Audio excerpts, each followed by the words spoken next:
নমস্কার বন্ধুরা, নতুন একটা ভিডিওতে আপনাদের প্রত্যেকে জানাই স্বাগতম। ইতিমধ্যে রাজ্যে আবহাওয়া নিয়ে গুরুত্বপূর্ণ আপডেট চলে আসছে, যেখানে আলিপুর আবহাওয়া দপ্তরের তরফ থেকে আজ এবং আগামীকালের জন্য রাজ্য জুড়ে বিভিন্ন জেলার জন্য কী কী আবহাওয়া সতর্কবার্তা জারি করা হয়েছে জানাবো আজকের এই ভিডিওটির মাধ্যমে। তো বন্ধুরা, গতকালের ভিডিওতে যেমনটা আপডেট দিয়েছিলাম, আলিপুর আবহাওয়া দপ্তরের তরফ থেকে পূর্বাভাস জারি করা হয়েছিল যে দক্ষিণবঙ্গের বিভিন্ন জেলাতে কিন্তু সন্ধ্যের পর থেকে বজ্রগর্ভ মেঘের সঞ্চার হবে এবং সেই থেকে কিন্তু দক্ষিণবঙ্গের বিভিন্ন জেলাতে বজ্রবিদ্যুৎ সহ ঝড় বৃষ্টি, কালবৈশাখী ঝড় বৃষ্টির সম্ভাবনা কিন্তু ছিল এবং সেই মতো কিন্তু দক্ষিণবঙ্গের জেলায় জেলায় গতকাল রাতেও প্রবল ঝড় বৃষ্টি দেখা গিয়েছে।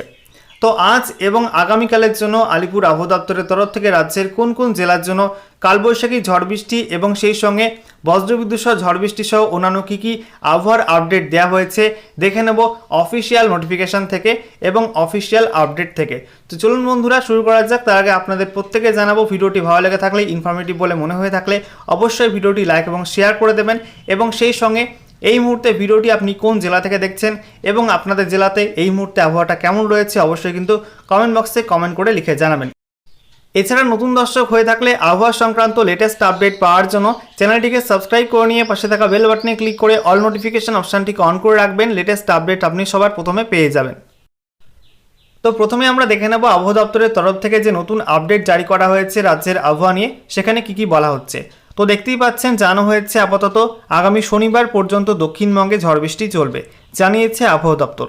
শুক্রবার ঝড় বৃষ্টির মাত্রা বেশি হতে পারে, তাই দক্ষিণবঙ্গের বেশিরভাগ জেলার জন্য ওই দিন কমলা সতর্কতা দেওয়া হয়েছে। কলকাতা এবং দক্ষিণবঙ্গের অধিকাংশ জেলায় একই সতর্কবার্তা ছিল মঙ্গলবারও, যদিও এদিন সন্ধ্যা পর্যন্ত দক্ষিণ 24 পরগনা ছাড়া দক্ষিণবঙ্গের অন্য কোথাও বজ্রগর্ভ মেঘের সৃষ্টি হয়নি। তবে রাতের দিকে পুরুলিয়া, বাঁকুড়া ও 2 বর্ধমানে বজ্রগর্ভ মেঘ তৈরি হতে শুরু করে। আলিপুর আবহাওয়া অফিসের অধিকর্তা হাবিবুর রহমান বিশ্বাস অবশ্য সন্ধ্যায় জানান, ঝাড়খণ্ড, ছত্তিশগড়ের দিকে বজ্রগর্ভ মেঘ তৈরি হয়ে দক্ষিণবঙ্গের দিকে আসতে পারে, এমন সম্ভাবনা এখনও রয়েছে। বেশি রাতের দিকে দক্ষিণবঙ্গে বজ্রগর্ভ মেঘ তৈরি হলে তার প্রভাব বুধবার সকালের দিকে থাকার সম্ভাবনা থাকবে। মঙ্গলবার দক্ষিণবঙ্গের বিভিন্ন জেলায় বজ্রপাতে 9 জনের মৃত্যু হয়, দেওয়াল ধসে ও গাছ পড়ে মারা গিয়েছেন 3 জন। আগামী দিনে ঝড় বৃষ্টিজনিত ও বর্ষাকালের দুর্যোগ মোকাবেলার জন্য মুখ্য সচিব বিপি গোপালিকা আগামীকাল বৃহস্পতিবার নবান্নে বিশেষ বৈঠক ডাকছেন। বিপর্যয় মোকাবেলা সহ সংশ্লিষ্ট বিভিন্ন দপ্তরের শীর্ষ আধিকারিক ও জেলা প্রশাসনের কর্তারা বৈঠকে যোগ দেবেন। বৈঠকে দুর্যোগ মোকাবেলায় আগাম ব্যবস্থা গ্রহণে বিস্তারিত আলোচনা হবে। আবহাওয়াবিদরা বলছেন, বজ্রগর্ভ মেঘ সৃষ্টি হয়ে দক্ষিণবঙ্গে ঝড় বৃষ্টির অনুকূল পরিস্থিতি এখন আবহাওয়া মণ্ডলে রয়েছে। বাংলাদেশের ওপর একটি ঘূর্ণাবর্ত অবস্থান করছে, উত্তর পূর্ব মধ্যপ্রদেশের ওপর একটি ঘূর্ণাবর্ত রয়েছে, একটি নিম্নচাপ অক্ষরেখা রয়েছে উত্তর ওড়িশা থেকে রাজস্থান পর্যন্ত।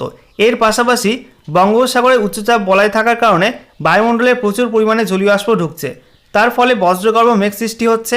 আগামী শনিবার পর্যন্ত দক্ষিণবঙ্গের সব জেলাতেই ঝড় বৃষ্টির সম্ভাবনা রয়েছে, এজন্য দেওয়া হয়েছে হলুদ সতর্কবার্তা। শুক্রবার কমলা সতর্কতা থাকছে বীরভূম, মুর্শিদাবাদ, নদিয়া, 2 24 পরগনা জেলার জন্য। সেখানে ঝোড়ো হাওয়ার গতিবেগ 50 থেকে 60 কিলোমিটার হতে পারে। সোমবার কলকাতা সহ দক্ষিণবঙ্গের বিভিন্ন জেলায় কালবৈশাখী ঝড় বৃষ্টি হয়। আলিপুর আবহাওয়া অফিসে রাতে হওয়া গতিবেগ রেকর্ড করা হয়েছে ঘন্টায় 77 কিমি। আবহাওয়াবিদদের দাবি, শহরের অন্য অংশ এবং জেলাগুলির কোনো কোনো স্থানে হাওয়ার গতিবেগ আরও বেশি ছিল। বৃষ্টি ও ঝোড়ো হাওয়ার সঙ্গে সোমবার বজ্রপাতের মাত্রা খুব বেশি ছিল। আগামী দিনগুলিতে বজ্রপাতের আশঙ্কা থাকায় সাধারণ মানুষকে সতর্ক থাকার পরামর্শ দিয়েছেন আবহাওয়াবিদরা। আকাশে ঘন কালো মেঘ জমলে খোলা জায়গায় না থাকার জন্য বলেছেন তারা। এই সময়ে প্রাকৃতিক দুর্যোগে সবচেয়ে বেশি প্রাণহানি হয় বজ্রপাতে, সোমবার সেটাই হয়েছে। তবে সোমবারের বৃষ্টির ফলে গরম কমে গিয়ে সাময়িক হলেও স্বস্তি মিলেছে। মঙ্গলবার কলকাতায় সর্বনিম্ন তাপমাত্রা ছিল 21.7 ডিগ্রি সেলসিয়াস, এটা স্বাভাবিকের থেকে 5.1 ডিগ্রি কম ছিল। সর্বোচ্চ তাপমাত্রা ছিল 32.7 ডিগ্রি সেলসিয়াস, এটা ছিল স্বাভাবিকের থেকে 3 ডিগ্রি কম।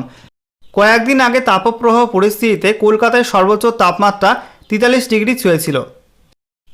এবারে আমরা দেখে নেব আলিপুর আবহাওয়া দপ্তরের তরফ থেকে আজ অর্থাৎ 8ই মে 2024 তারিখ এবং আগামীকালের জন্য রাজ্য জুড়ে আবহাওয়ার কী কী সতর্কবার্তা জারি করা হয়েছে অফিসিয়াল নোটিফিকেশনের মাধ্যমে, সেখানে কোন কোন জেলার জন্য কী কী সতর্কবার্তা জারি করা হয়েছে। তো দেখতেই পাচ্ছেন জানানো হয়েছে উত্তরবঙ্গের প্রায় প্রত্যেক জেলাতে, প্রথমত দার্জিলিং, কালিম্পং, জলপাইগুড়ি, আলিপুরদুয়ার, কোচবিহার, এছাড়া উত্তর দিনাজপুর, দক্ষিণ দিনাজপুর, মালদহ প্রত্যেক জেলাতে কিন্তু কোনো কোনো জায়গায় হালকা বৃষ্টিপাতের সম্ভাবনা রয়েছে বজ্রবিদ্যুৎ সহ, এবং সেই সঙ্গে 30 থেকে 40 কিলোমিটার প্রতি ঘন্টা এই বেগে কিন্তু ঝোড়ো হাওয়া বইতে পারে, তবে প্রবল ঝড়ে কিন্তু সম্ভাবনা খুব একটা নেই। ঠিক আছে, তারপরে আমরা দেখে নেব দক্ষিণবঙ্গের জেলাগুলোর ক্ষেত্রে কি বলা হচ্ছে। দক্ষিণবঙ্গের ক্ষেত্রে কিন্তু প্রায় একই সম্ভাবনার কথা জানানো হয়েছে। মুর্শিদাবাদ, নদিয়া, উত্তর দক্ষিণ চব্বিশ পরগনা, সেই সঙ্গে কলকাতা, হাওড়া, হুগলি, পূর্ব বর্ধমান, বীরভূম, পশ্চিম বর্ধমান, পুরুলিয়া, বাঁকুড়া, পশ্চিম মেদিনীপুর, পূর্ব মেদিনীপুর, ঝাড়গ্রাম প্রত্যেকটা জেলার জন্য কিন্তু বজ্রবিদ্যুৎ সহ কোনো কোনো জায়গায় হালকা বৃষ্টির সম্ভাবনা রয়েছে, এবং সেই সঙ্গে জানানো হয়েছে যে 30 থেকে 40 কিলোমিটার প্রতি ঘন্টা গতিবেগে কিন্তু বিভিন্ন জেলাতে ঝোড়ো হাওয়া বইতে পারে, তবে কালবৈশাখী সতর্কবার্তা কিন্তু আজকে জানানো হয়নি আজকের জন্য। এরপরে দেখুন আগামীকালের জন্য কী কী সতর্কবার্তা জারি করা হয়েছে, যেখানে জানানো হচ্ছে উত্তরবঙ্গের প্রায় প্রত্যেক জেলা, প্রথমত দার্জিলিং, কালিম্পং, জলপাইগুড়ি, আলিপুরদুয়ার, কোচবিহার, উত্তর দিনাজপুর, দক্ষিণ দিনাজপুর, মালদহ প্রত্যেক জেলাতেই কিন্তু বজ্রবিদ্যুৎ সহ হালকা বৃষ্টির সম্ভাবনা রয়েছে। কোনো কোনো জায়গায় সর্বত্র কিন্তু হবে না, কোনো কোনো জায়গায় বৃষ্টিপাত হতে পারে। সেই সঙ্গে বলা হয়েছে ঝোড়ো হাওয়া বইতে পারে 40 থেকে 50 কিলোমিটার প্রতি ঘন্টা গতিবেগে কিন্তু ঝোড়ো হাওয়া বইতে পারে কোনো কোনো জায়গায় এই সমস্ত জেলা জুড়ে। ঠিক আছে, এরপরে দক্ষিণবঙ্গের ক্ষেত্রে জানিয়ে দেবো। দক্ষিণবঙ্গের ক্ষেত্রে বলা হয়েছে মুর্শিদাবাদ, নদিয়া, বীরভূম, পশ্চিম বর্ধমান, পূর্ব বর্ধমান, বাঁকুড়া, পুরুলিয়া, পশ্চিম মেদিনীপুর, ঝাড়গ্রাম, পূর্ব মেদিনীপুর, তারপরে হুগলি, উত্তর এবং দক্ষিণ চব্বিশ পরগনা, হাওড়া, কলকাতা প্রত্যেক জেলাতে কিন্তু কোনো কোনো জায়গায় হালকা বজ্রবিদ্যুৎ সহ বৃষ্টির সম্ভাবনা রয়েছে। সেই সঙ্গে 30 থেকে 40 কিলোমিটার প্রতি ঘন্টা গতিবেগে কোনো কোনো জেলায় কিন্তু ঝোড়ো হাওয়া হওয়ার সম্ভাবনা রয়েছে। তবে দক্ষিণবঙ্গের কোনো জেলার ক্ষেত্রে কিন্তু আজকে কালবৈশাখী ঝড়ে কোনো পূর্বাভাস জারি করা হয়নি আলিপুর আবহাওয়া দপ্তরের তরফ থেকে।